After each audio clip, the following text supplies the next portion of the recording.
नमस्कार, जय हिंद, वंदे मातरम साथियों। आज अपनी संस्कृत विषय की एक अगली क्लास में और आज की क्लास अपनी होने वाली बहुत खास होने वाली है। आप लोग देख रहे होंगे तो आज जो हम लोग लेने वाले अपना टॉपिक है वो टॉपिक अपना होने वाला है क्या? तो टॉपिक होने वाला है बंधुओं के नाम। बंधुओं के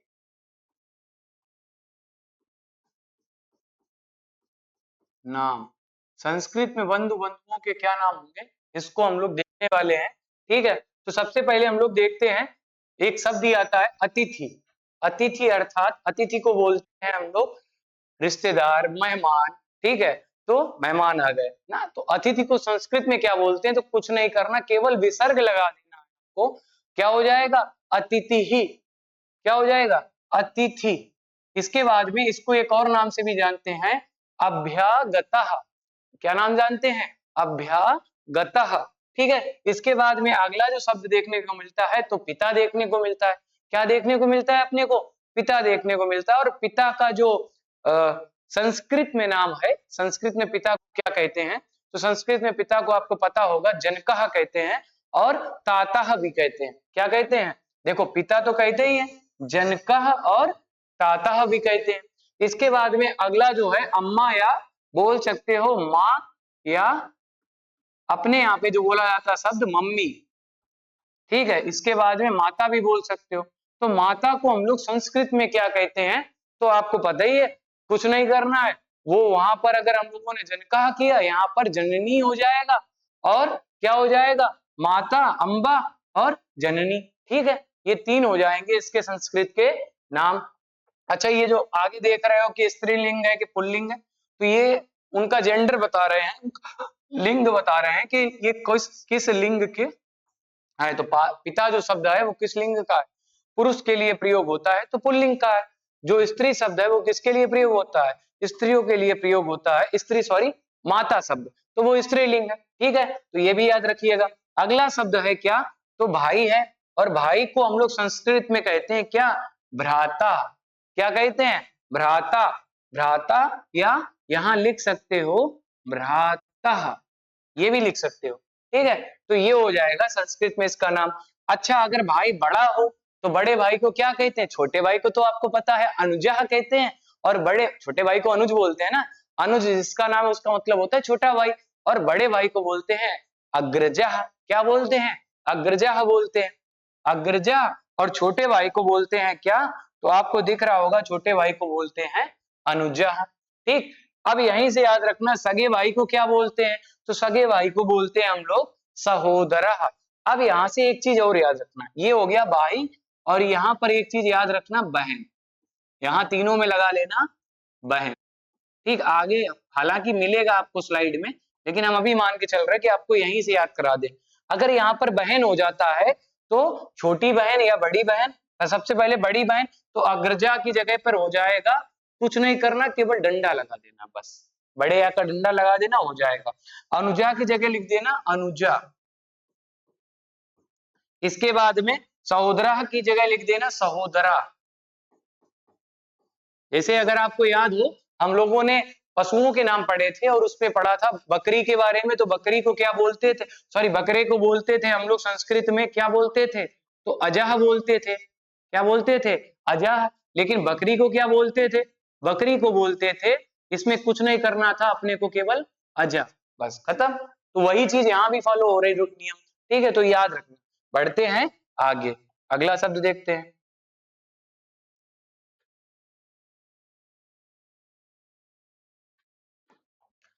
अगला शब्द है, अगर भाई चचेरा हो, मतलब चाचा का लड़का जो होता है, चाचा के लड़के को क्या बोलते हैं?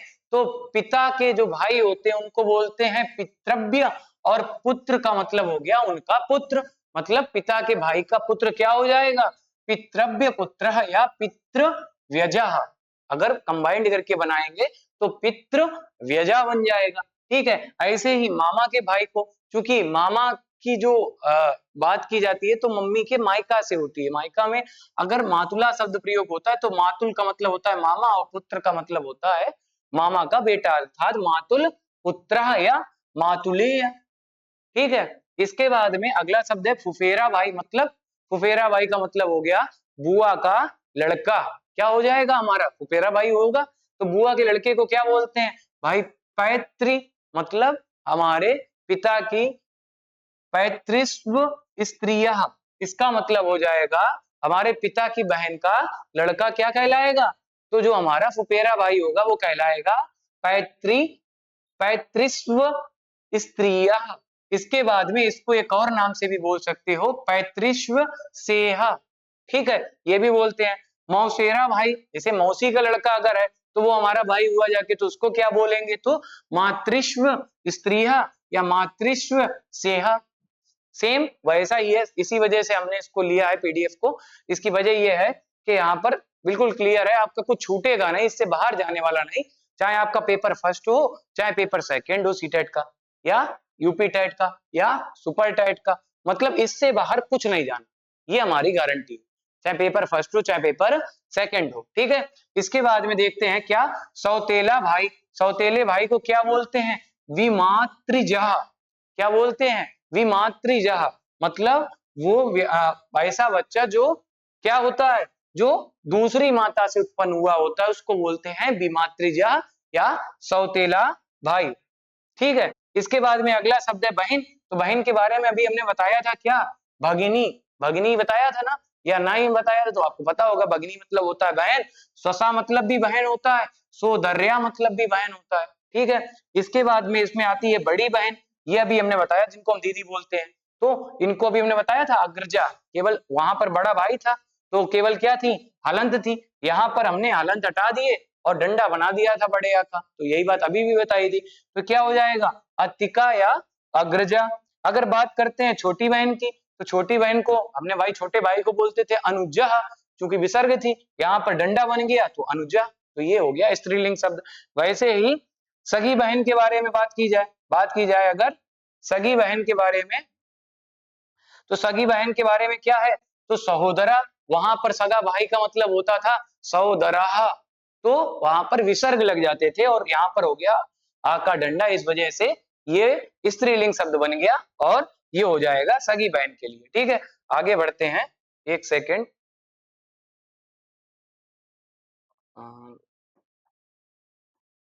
स्लाइड ही चली गई, एक सेकेंड रुकिएगा, तो ये रहा, ठीक। इसके बाद में जो एक शब्द यहाँ पर और देखने को मिल रहा है पति, तो पति के बारे में देख लेते हैं। तो पति मतलब हस्बैंड जिसको बोलते हैं, इंग्लिश में क्या बोलते हैं इनको, हस्बैंड, जिनका हमेशा बैंड बजता रहता है उनको बोलते हैं हस्बैंड, और बेचारे केवल हंसते ही रहते हैं, बैंड बजने के साथ में हंसते ही रहते हैं, इस वजह से पति को बोलते हैं क्या, तो संस्कृत में बोलते हैं पति, केवल आपको वहां पर विसर्ग लगानी है बस, भरता या वरा, वर भी बोलते हैं, वर और वधु को लाओ, तो आपको याद हो जाएगा, वधु अर्थात पत्नी होगी तो यहाँ पर क्या कहलाएगी, वधु कहलाएगी, और वर की जगह पर यहाँ पर क्या हो गया, तो वधु शब्द हो गया, पत्नी की जगह हो जाएगा केवल अर्धांगिनी, भाई पत्नी क्या होती है, अर्धांगिनी ही होती है ना। चलो भाई आगे देखते हैं, अगला शब्द, अगला शब्द देखो आ गया वही जो अभी हमने बताया था आपको, पत्नी, तो पत्नी को क्या बोलते हैं, अर्धांगिनी तो बोलते हैं, पत्नी भी बोलते हैं, भार्या भी बोलते हैं, जाया भी बोलते हैं, और क्या बोलते हैं, वधु, वधु मतलब होता है बहू, ठीक है, वधु मतलब बहू, ठीक है, याद रखना। तो जाया, भार्या, पत्नी, अर्धांगिनी, ये सब किसके हैं, ये सब पत्नी के लिए प्रयोग होते हैं, यहां तक बात क्लियर हो गई। अगला शब्द है चाचा, चाचा को हम लोग क्या बोलते हैं, तो अभी हम लोगों ने पढ़ा था चाचा का लड़का मतलब चचेरा भाई, तो पितृव्य पुत्र, तो यहाँ पर हो जाएगा पितृव्य या तातका, भाई पिता को ताता भी बोलते थे ना, इस वजह से, तो यहाँ पर आ गया अगला शब्द आ गया चाची, तो पितृव्या, केवल यहाँ पर अगर देखना, ज्यादातर तुम्हें दिखेगा जितने भी फीमेल नाम मिलेंगे उसमें अगर देखना तो एक चीज कॉमन मिलेगी, वो मिलेगा आका डंडा, ठीक है, और अगर कहीं पुल्लिंग शब्द होगा तो वहां पर मिलेगा विसर्ग, बस इतना याद रखना, गलत नहीं होगा, ये एक तरीका है, ठीक है। इसके बाद में पितृव्याड़ी और पितृव्य पत्नी, तो ठीक है, ये बात हो गई कि पितृव्य का मतलब क्या होता है, अभी हम लोगों ने देखा पितृव्य का मतलब होता है चाचा, और चाचा की पत्नी तो क्या हो जाएंगी, चाची, ठीक। बड़े पापा का मतलब होगा प्रातातः, या ज्येष्ठ मतलब होता है बड़ा, तो ज्येष्ठ तातः, तो ज्येष्ठ ताता का मतलब बड़े पापा। ठीक है, याद रखना। बड़ी अम्मा या बड़ी मम्मी बोल सकते हो, या बड़ी माता, एक ही बात है। ठीक है, या ताई ताऊ, इनको ताऊ भी बोलते हैं अपने यहाँ पे, याद है, और इनको ताई बोलते हैं। तो ताई और ताऊ, या दउआ, दउआ भी तो बोला जाता है भाई, दउआ। ठीक, तो ये बात हो गई। तो ताई को हम लोग अगर देखें संस्कृत में क्या बोलते हैं, तो ज्येष्ठ मतलब बड़ी, अम्मा मतलब, अम्बा मतलब अम्मा या मम्मी या माता, बड़ी माता या बड़ी मम्मी। इसके बाद में अम्बाला भी बोलते हैं, प्राम्बा भी बोलते हैं, काय में, तो संस्कृत में। ठीक है, इसके बाद मामा को, तो मामा का भी एक लड़का आया था ममेरा भाई, तो वहां पर मातुला पुत्रा बोल किया था हमने, मातुल पुत्र, तो यहाँ पर मातुला हो जाएगा मामा के लिए, मामा का लड़का, तो ममेरा भाई मेरा होगा, तो ममेरा भाई मातुलह पुत्रा हो जाएगा। और मातुलह मतलब होता है क्या, तो मामा होता है। आगे बढ़े भाई, अब देखते हैं हम लोग मामी को। ठीक है, तो मामी, तो मातुल्य हो जाएगा जहां तक होगा, मातुली और मातुलानी, मातुली और मातुलानी कहेंगे किनको, तो मामी को संस्कृत में बोलते हैं। इसके बाद में फूफा, तो फूफा को क्या कहते हैं, तो पितृश्व श्रीपति, पितृश्व श्रीपति, ये किसको बोलते हैं, तो फूफा जी को बोलते हैं, जो हमेशा क्या करते हैं, ऐठे ही रहते हैं, गुस्सा ही रहते हैं ना, सभी के रहते हैं कि ससुराल में जाएंगे थोड़ा रॉ होना चाहिए, उस टाइप वाला। ठीक है, तो बुआ, बुआ को क्या बोलते हैं भाई, फुफ्फू। अरे अरे यार, बुआ को ऐसे याद रखो।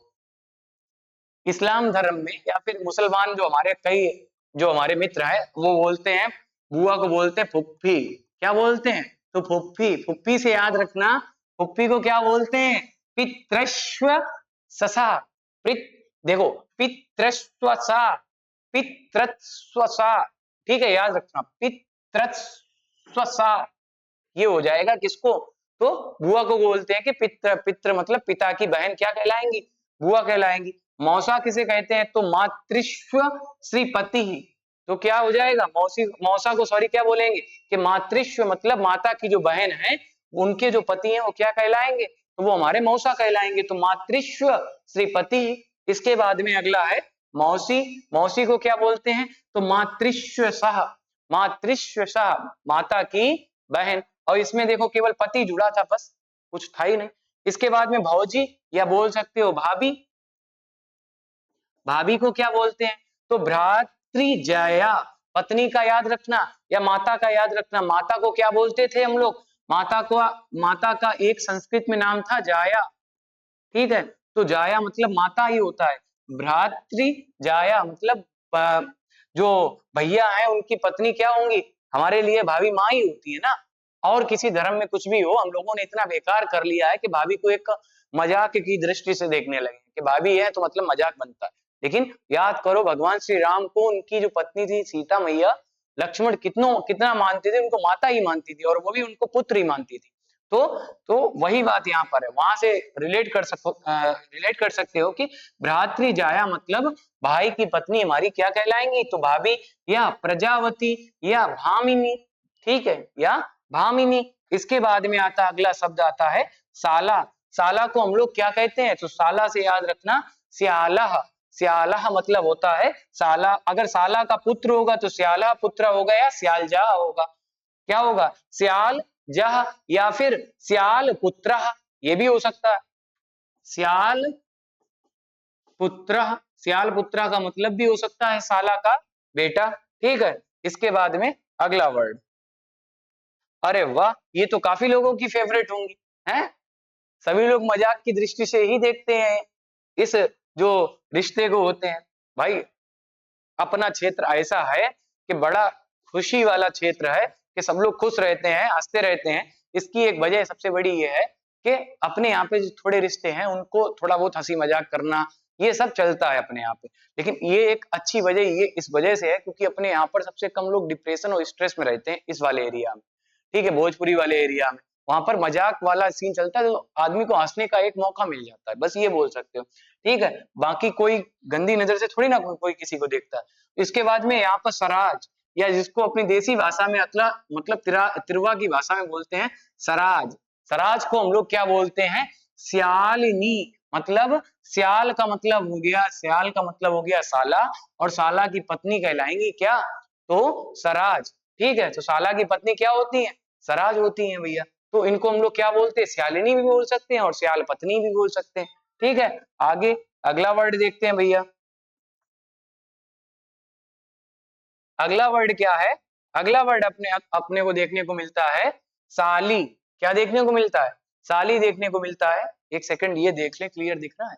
हाँ, दिख तो क्लियर रहा है। ठीक है, चलो भाई, साली और साली को बोलते हैं क्या? सियाली। अभी हमने बताया था ना, सियाला मतलब होता है साला, और यहाँ पर हमने अगर ई की मात्रा लगा दी तो हो जाएगा साली। ठीक है, कुछ ज्यादा परिवर्तित नहीं, सियाली या सियालिका। ठीक है, इसके बाद में अगला आता है साड़ू, या बोल सकते हो अपने यहाँ बोलते हैं सड़वाई। क्या बोलते हैं? सड़वाई भैया। बड़ी दोस्ती यारी होती है आपस में जीजा और सड़वाई की ना, उस टाइप से। तो सियाली पति ही, सियाल पति मतलब साली की, साली के पति को क्या कहेंगे? सियाल पति, या फिर सड़वाई हिंदी में बोलते हैं, या सड़ोकह। क्या बोलते हैं? सड़ोकह। इसके बाद आते हैं बहनोई। बहन को बोलते हैं भगनी, और बहन के पति जो होंगे वो क्या कहलाएंगे? बहनोई। हमारे मतलब हमारे तो नहीं, हमारे जो पिताजी हैं उनकी जो बहन है, उनके जो पति हैं वो क्या कहलाते हैं? उनके बहनोई कहलाते हैं। तो बहन का मतलब हो गया भगनी, और भगनी के पति तो भगनी पति। देखना यही होगा, हाँ, भगनी पति, या फिर बोल सकते हो आवुत्तः। क्या बोल सकते हो? आवुत्तः। इसके बाद में अगला वर्ड आता है देवर। देवर को बोलते हैं देवरह और देवा। तो देवर को क्या बोलते हैं? देवरा और देवा बोलते हैं। देवर भाभी वाला। ठीक है, तो भाभी का आप लोग बताओ जल्दी कमेंट बॉक्स में, अभी हमने बताया था। ठीक है, ये जल्दी बताओ। इसके बाद में देवरानी। देवरानी और जेठानी जिनकी कभी बनी नहीं आपस में, 36 का ही रहता है।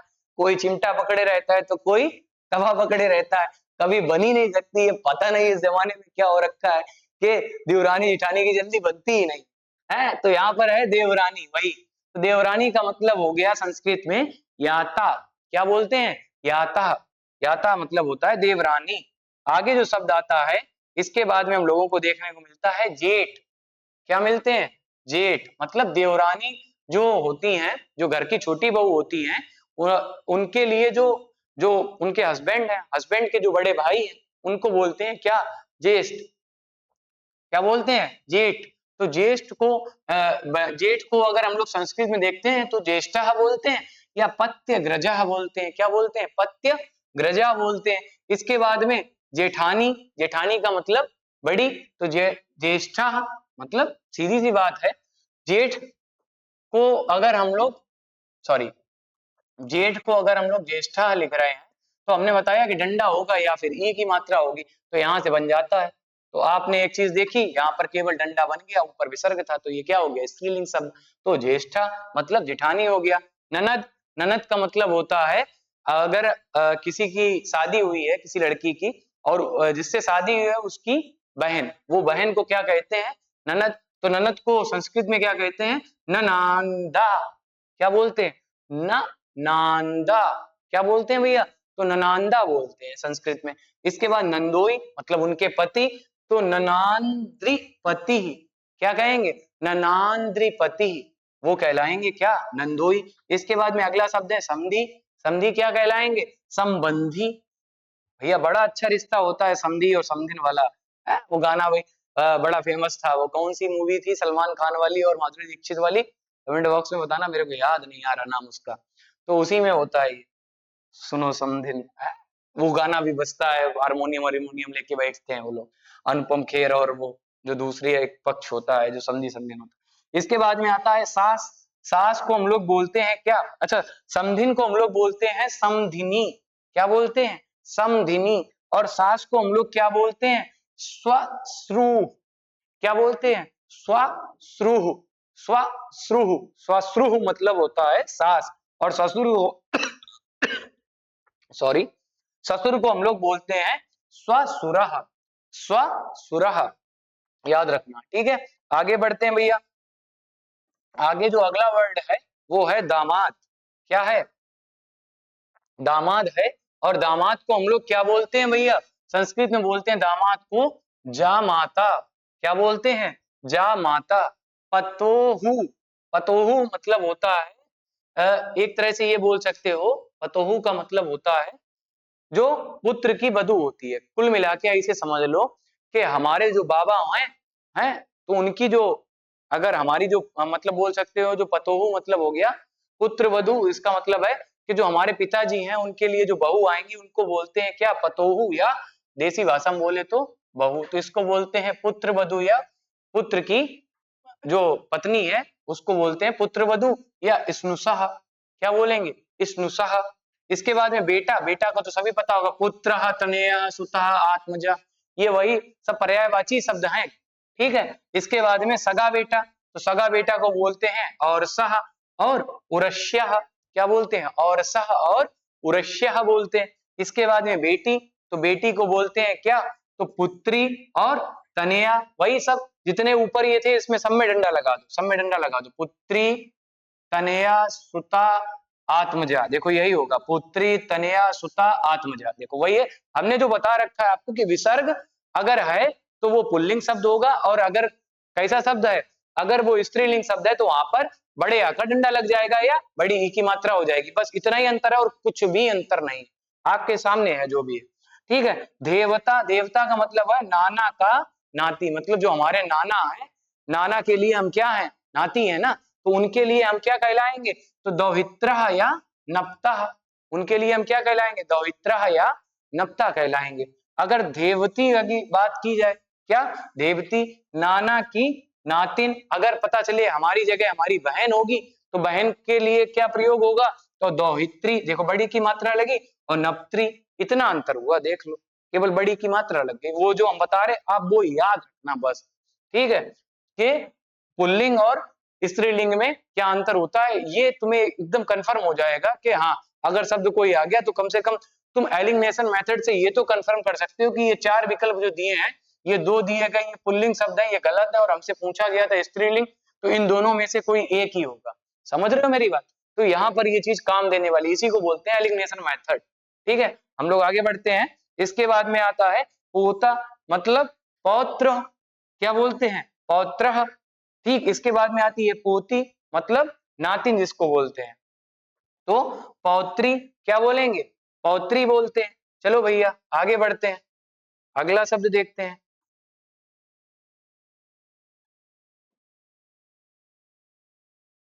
अगला जो वर्ड है वो है क्या? तो परपोता। परपोता का मतलब हमारे जो परबाबा रहे होंगे उनके लिए हम क्या थे? परपोता ही थे, तो उसको बोलते हैं प्रपौत्रः। क्या बोलते हैं? परबाबा से याद रखना, पर को यहाँ पे यहाँ ऐड कर दिया गया, प्लस पौत्रः का मतलब हो गया। ठीक है, क्या होता? तो पर बाबा का मतलब हो गया प्रपौत्रः, उनके लिए हम क्या होंगे? प्रपौत्र। उनके लिए हमारी बहन क्या होगी? प्रपौत्री होगी। ठीक है। भतीजा, भतीजा के लिए भ्रातृव्यः या भ्रातृजः या भ्रातृया, मतलब अगर हम किसी के चाचा हैं जो हमारे लिए भतीजा है, उसके लिए हम क्या बोल सकते हैं संस्कृत में? भ्रातृव्यः, मतलब भैया का लड़का। भ्रातृजा मतलब भैया का लड़का, एक ही बात है। भ्रातृया मतलब भैया का लड़का। इसके बाद भतीजी को क्या बोल सकते हैं? केवल डंडा लगाना, भ्रातृसुता, भ्रातृसुता, भ्रातृवया। देखो ये लिखा है, केवल डंडा लग गया यहाँ पे, वही चीज है भ्रातृवया, भ्रातृजया। तो ये देखो यहाँ भी डंडा लग गया, भ्रातृजया हो गया, इतना अंतर है बस। ठीक, इसके बाद में भांजा। भांजा को क्या बोलते हैं? भागिनेया। क्या? भागिनेया, मतलब बहन का बेटा, या स्व स्त्रिय, स्व स्त्रिया भी बोलते हैं भांजा को। भांजी को क्या बोलते हैं? तो कुछ नहीं, भाग भागिनेयी। क्या बोलते हैं? भागिनेयी, केवल बड़ी की मात्रा लगाई और यहाँ पर डंडा लगा दिया, स्व स्त्रिया। देखो है, वही चीज है। इसके बाद में बाबा या दादा को क्या बोलते हैं? तो पितामह बोलते हैं। क्या बोलते हैं? बाबा क्या बोलते हैं? पितामह। और दादी को बोलते हैं क्या? पितामही। ठीक है, चलो भाई आगे बढ़ते हैं। इसके बाद में आते हैं पर बाबा। चलो भैया, हमारे नसीब में थे, हमारी किस्मत में थे कि हमारे पास में पर बाबा भी थे। ठीक है, पर बाबा हमारे परिवार में कुछ लोग थे, तो वो थे, वो हमारे पर बाबा ही थे, हैं, और हमारे बाबा और दादी, नाना नानी सब हमें प्राप्त हुए, हमारी परनानी और परनाना भी हमें प्राप्त हुए, ये हमारा सौभाग्य है। ठीक है, तो परदादा को हम लोग क्या बोलते हैं, तो प्र लगाओ, पितामह लगा दो, पर कई जगह प्र कर दो, और पितामह की किसे बोलते हैं, बाबा को, तो पर बाबा। ठीक है, प्रपितामही मतलब परदादी हो गई प्रपितामही। अगर नाना को देखो तो मातामह, और नानी को देखो तो मातामही, कुछ भी अंतर नहीं है, बस थोड़ा ही बहुत अंतर देखने को मिलेगा। नानी को क्या बोलते हैं, माता मही, और नाना को माता महा, केवल यहाँ पर बड़ी की मात्रा लग गई बस, और जेंडर चेंज हो गया। ठीक, चलो भैया आगे बढ़ते हैं।